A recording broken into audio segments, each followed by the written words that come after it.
Saudações aos queridos amigos e amigas, sejam todos muito bem-vindos ao canal do YouTube do Grupo Espírita Mensageiros.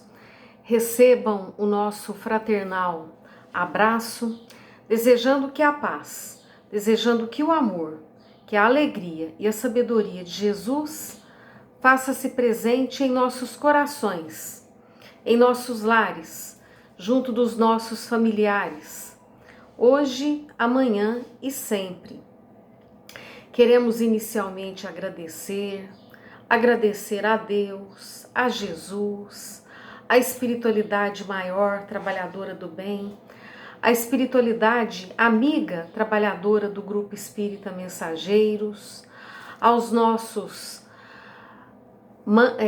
anjos guardiões, os nossos espíritos protetores, e vamos inicialmente rogar a Deus, a Jesus, as bênçãos para todos nós, solicitando que as vibrações sublimes do Divino Amigo, amigo incondicional das nossas vidas, façam-se presentes nos nossos lares, nos dando bom ânimo, coragem, vigor, fé, serenidade, sabedoria para vencermos as nossas tarefas, os nossos desafios. Que as bênçãos do mais alto desçam sobre nós. Preparamos já a nossa garrafinha com água para ser magnetizada. E muito mais do que pedimos e pensamos, que Deus, na sua infinita bondade e misericórdia, possa fazer por todos nós. Hoje, queremos falar sobre as bem-aventuranças, em especial duas. As bem-aventuranças estão lá no Evangelho de Mateus, no capítulo 5, e no Evangelho segundo o Espiritismo, nos capítulos 5, 7, 8 e 10. As bem-aventuranças que estão no Sermão do Monte são 9. Mas há muitas passagens em que Jesus fala que bem-aventurado é, por exemplo, aquele que dá, mas bem-aventurado é aquele que dá do que aquele que recebe. Gandhi, que viveu entre nós e teve uma importante participação no processo de emancipação política da Índia e que impactou o seu tempo e os seus contemporâneos com a sua vida, ele que era hindu, afirmou que se todos os livros do mundo se perdessem, mas ficasse apenas somente as bem-aventuranças, nada estaria perdido. E olha que Gandhi não era cristão. Ele seguia o hinduísmo e soube avaliar e dimensionar a importância das bem-aventuranças. Segundo a tradução grega, bem-aventurado quer dizer aquele bem encaminhado. Bem-aventurados são os felizes. E Jesus veio para nos falar de felicidade. Vejam que a proposta de Jesus é de alegria. Aliás, a tradução de evangelho é boa notícia. Jesus mesmo afirmou, e o evangelista João anotou: eu vim para que tenhais vida, e vida em abundância. Não meia vida, não uma vida medíocre, mas vida em abundância, disse Jesus. Eu sou o bom pastor, e o bom pastor dá a vida às suas ovelhas. A mensagem de Jesus é uma mensagem de renovação, de alegria. E isto fica muito claro no Sermão da Montanha, em que Jesus vai olhar para aquela multidão e vai dizer: bem-aventurados os pobres de espírito, que em algumas traduções significa bem-aventurados os humildes, porque deles é o reino dos céus. São inúmeras as traduções e os estudos. Agrada-me, em particular, a tradução que entende os bem-aventurados, os mendigos de espírito, pois realmente são felizes aqueles que, encarnados e algemados ainda no cárcere da matéria, mendigam o espírito, aqueles que buscam espiritualizar-se por todos os meios ao seu alcance, aqueles que imploram, que voltam-se para o entendimento das coisas espirituais, aqueles que buscam desenvolver em si mesmos a qualidade da espiritualidade, a qualidade do espírito. No Livro dos Espíritos, na questão 967, Kardec vai fazer uma pergunta. Kardec vai perguntar em que consiste a felicidade dos bons espíritos. E a resposta é: a felicidade dos bons espíritos consiste em conhecer todas as coisas, não ter ódio, nem ciúme, nem inveja, nem ambição, nem qualquer das paixões que fazem as infelicidades dos homens. Mais bem-aventurado é aquele que dá do que aquele que recebe. O amor que os une é para eles fonte de uma suprema felicidade. Os espíritos felizes não experimentam as angústias, os sofrimentos da vida material. São felizes com o bem que fazem. De resto, a felicidade dos espíritos é sempre proporcional à sua elevação. Somente os espíritos puros gozam, na verdade, da felicidade suprema, mas nem por isso os demais são tão infelizes. Entre os maus e os perfeitos, há uma infinidade de graus, nos quais os gozos são relativos ao estado moral. Os que são bastante adiantados compreendem a felicidade dos que avançaram mais que eles, e a eles aspiram, e a essa felicidade desejam, mas isso não é para eles de forma nenhuma motivo de inveja. Sabem muito bem que deles depende alcançá-la e trabalham com esse fito, com esse objetivo, porque na escala evolutiva de mérito e demérito, a cada um é segundo as suas obras, o seu empenho, a sua busca, a sua dedicação, a cada um segundo o seu esforço. Kardec também vai comentar no livro O Céu e o Inferno, no capítulo 7, o Código Penal da Vida Futura, que o motivo de infelicidade são as nossas imperfeições. De modo que quem tenha 5 imperfeições é mais feliz do que quem tenha 10 imperfeições. Ao buscar o caminho de nos aperfeiçoarmos, de nos aprimorarmos, somos felizes, apesar ainda das provas, das lutas, das expiações. É possível ter momentos de felicidade.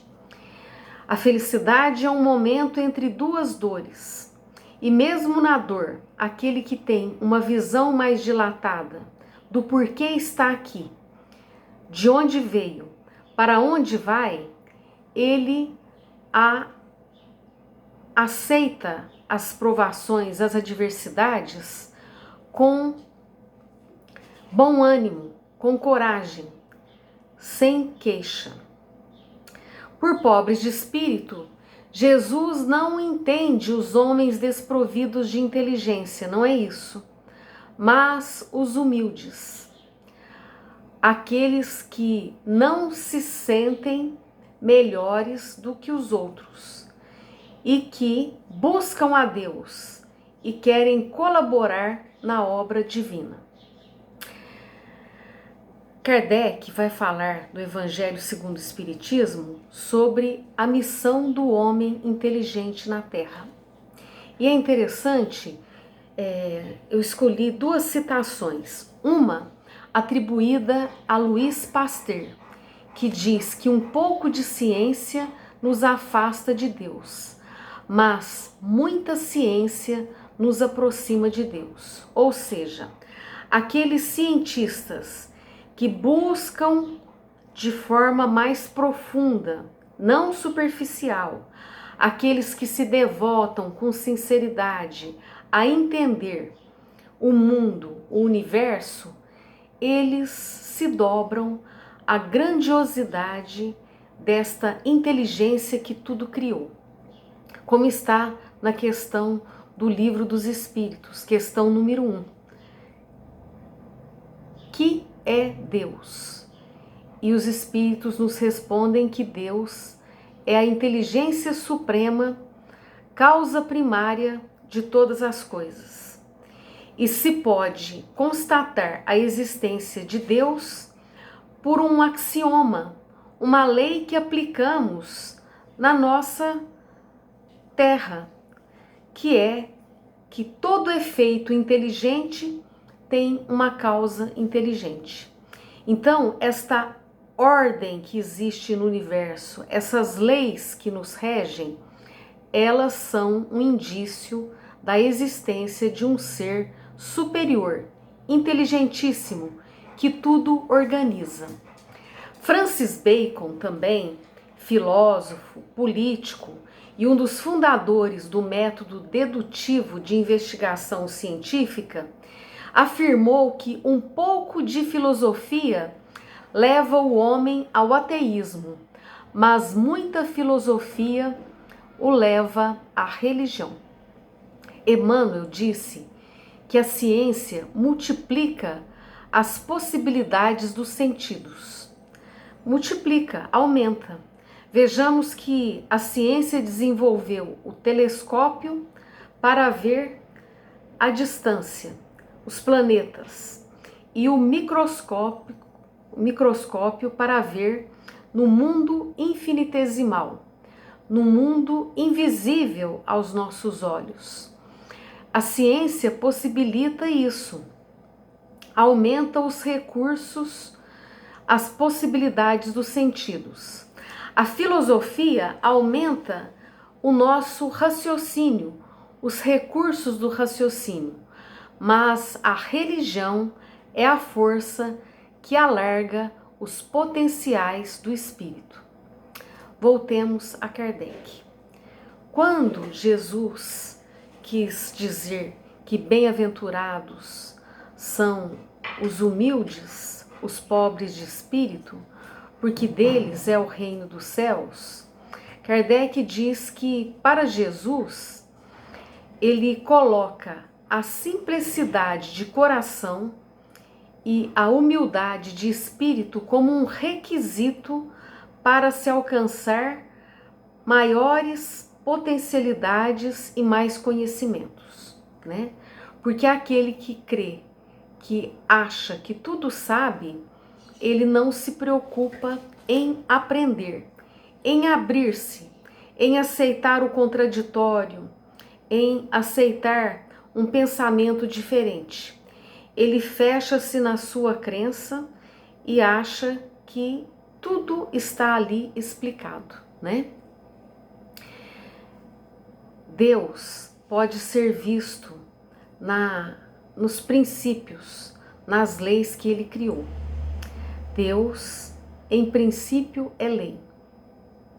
Deus, em essência, é amor. Deus, como ser, é verdade. E Deus, como vida, Ele vitaliza tudo que existe. Deus é amor. E quando nós nos aprofundamos no entendimento desse ser, nós automaticamente nos colocamos como irmãos, irmãos de toda a criação. Nos sentimos parte.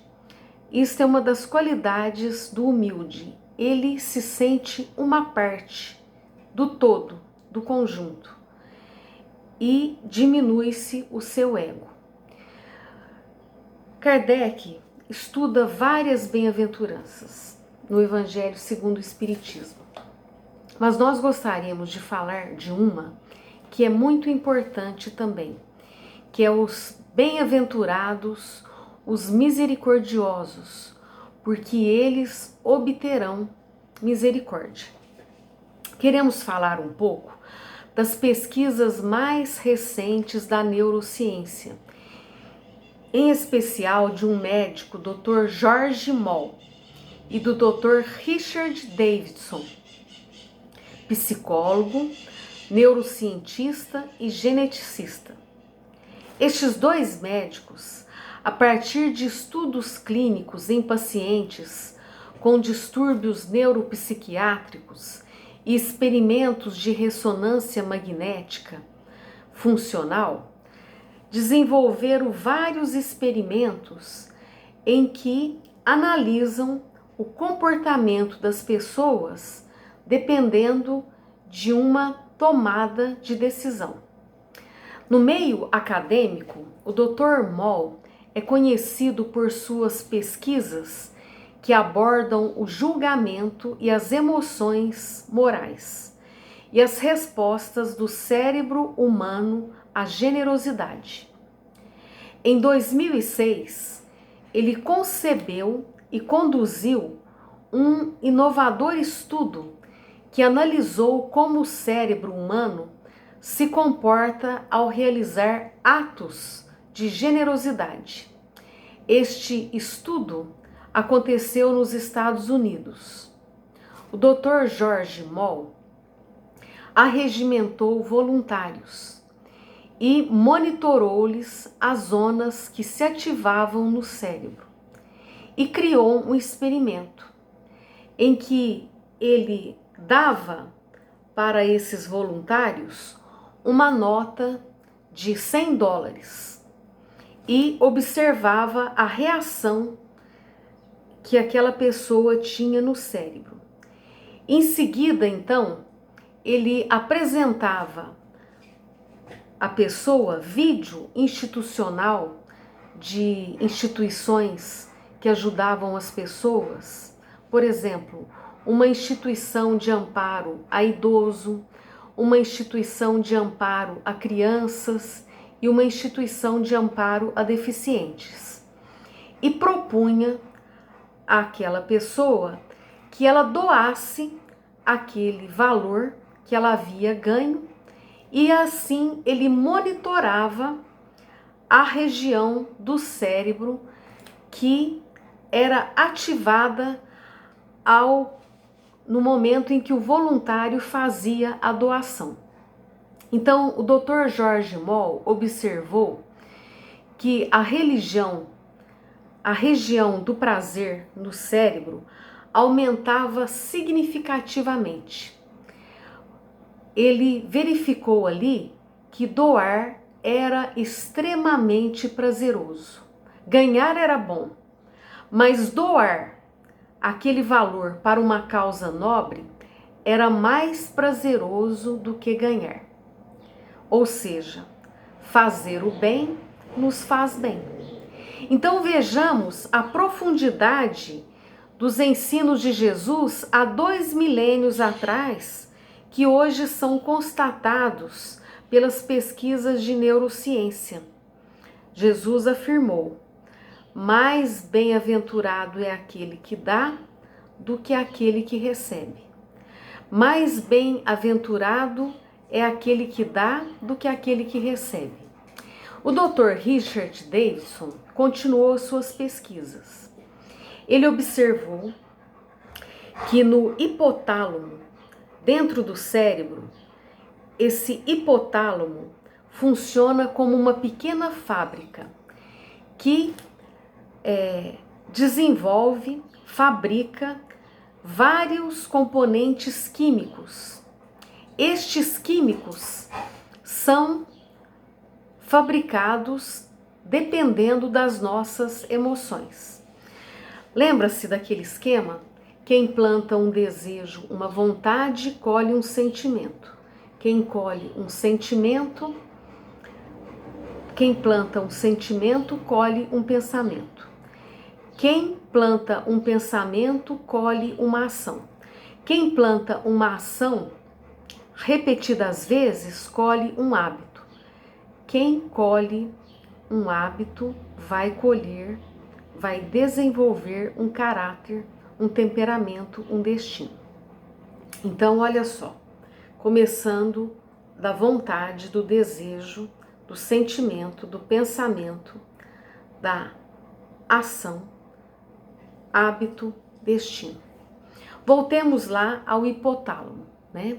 Nessas experiências do Dr. Moll, ele descobriu então que dependendo dos nossos estados emocionais, nós criamos os neuropeptídeos, que são transmissores cerebrais que se derramam no nosso cérebro.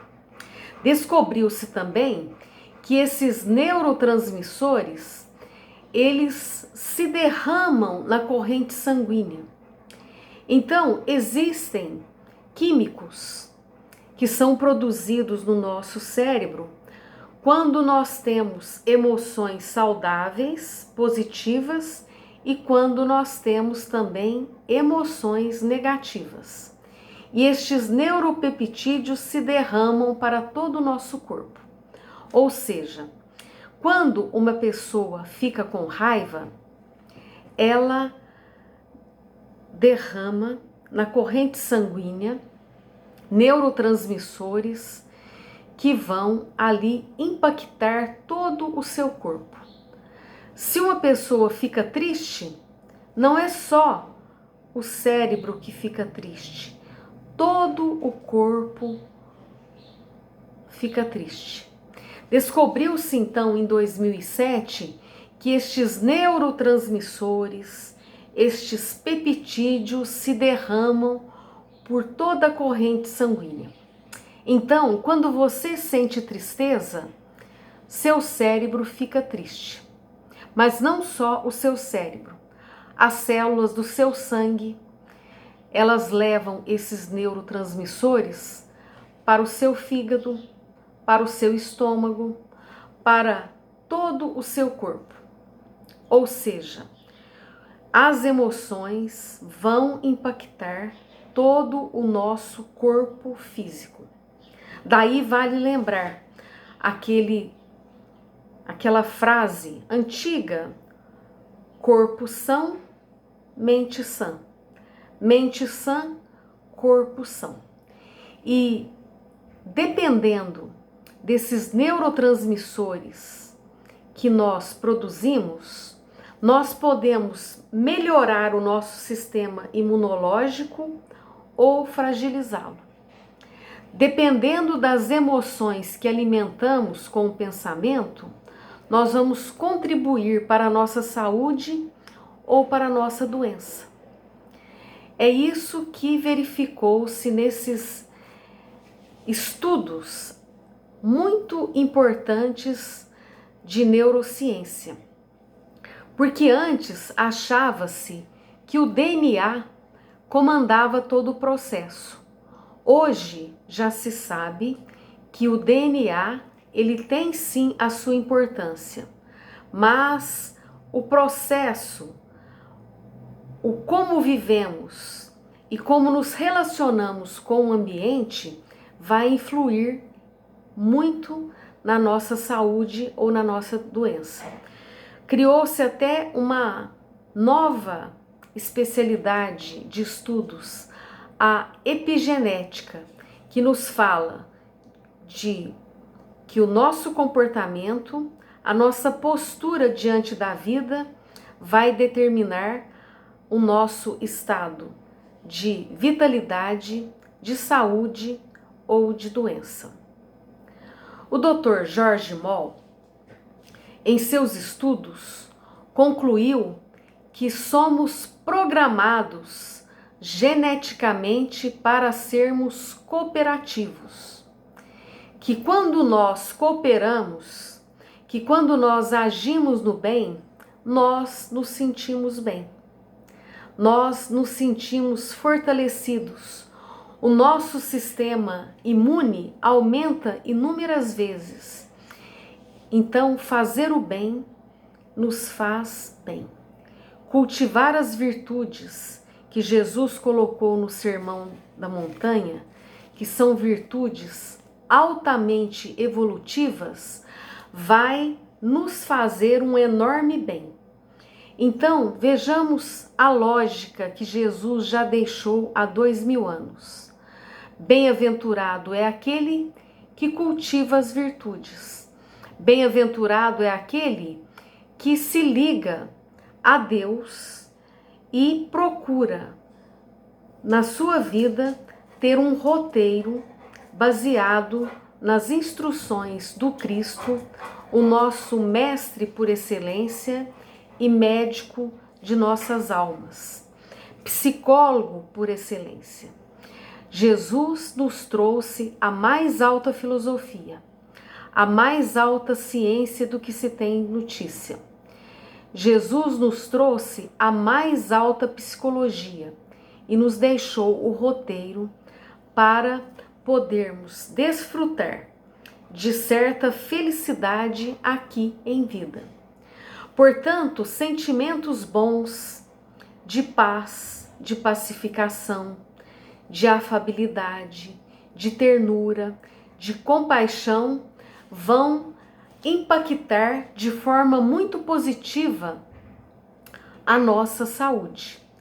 Então vejamos que quando nós estudamos as bem-aventuranças, estamos fazendo como que uma terapia e nos empenhando em sermos ali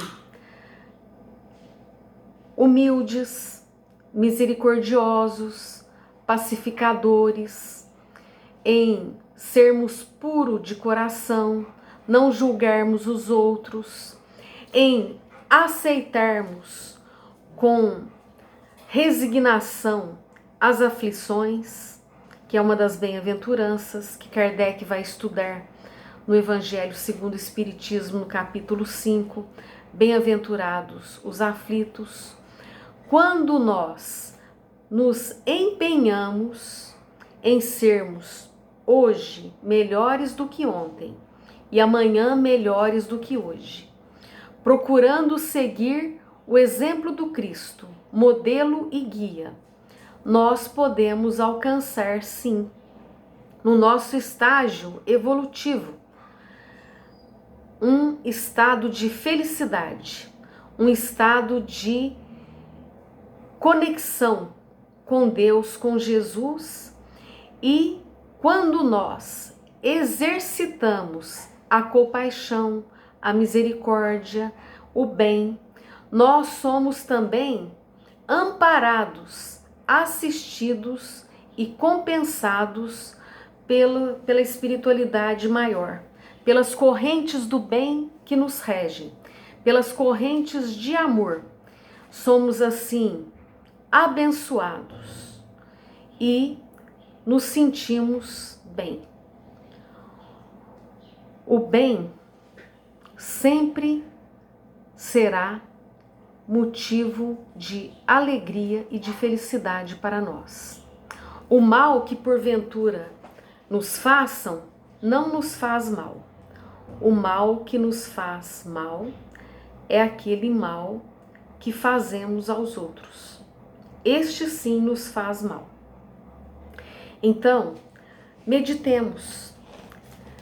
Convido a todos para estudar as bem-aventuranças no Evangelho segundo o Espiritismo. Aliás, as bem-aventuranças, elas são um parâmetro para nós nos empenharmos em nos aperfeiçoarmos e alcançarmos gradativamente, mesmo aqui encarnados, mesmo diante das vicissitudes, dos problemas, nós nos empenhando em viver as bem-aventuranças e seguir o Cristo, certamente seremos auxiliados e amparados por Ele e por todos os seus emissários. É o que nós tínhamos para as nossas reflexões.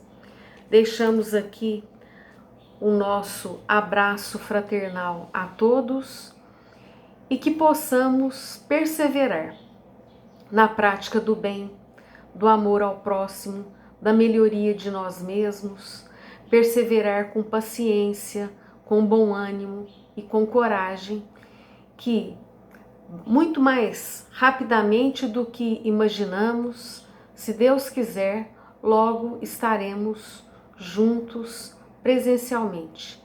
Muita paz a todos. Fiquem todos com Deus.